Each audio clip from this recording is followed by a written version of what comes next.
Ano, bell tower po ba tawag dyan? Ayan yung tower ni Bella Flori.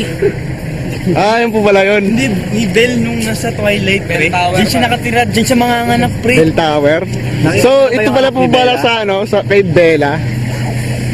Ang cute daw. Ano po masasabi nyo? Nantok pa ako, pre. Sige po. Ano pong ng camera nyo? Yung camera ko, Ano siya? simpleng camera lang. Pwede po ba pang yan? Pampukpok, pang martilyo, ganun? Pwede rin. Try natin. Hindi, depende po sa inyo. Kung gusto nyo po eh. Wala naman pong masama doon. Ba kayo magsisimba? Hindi. Sige. Bakit nyo naman po nasabi? Kasi, mga kabataan ngayon, na rin masyado nang mapupusok eh. Pag mapusok po ba, hindi na po dapat pwede magsimba? Hindi na, nakakatamad na yun.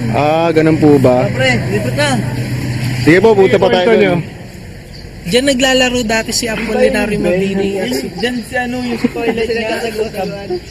Ano pong ginagawa nila dito? Nagtatakbuhan sila dyan, nadapa si Apolinario. Ayan, napilay. Galing. Ito po yung buong structure ng Sama ko dali, sama ko. Yung pinanganak si Bella. Shringking Tower. Tapos dito naging vampire si Kong. Yan. Si Edward. Ayun, may ibon. Nakita mo yung ibon.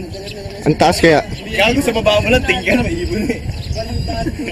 Tapos ito po yung tatlo pa namin kasama. Sabi kasi magano eh. Binilit. Tara na.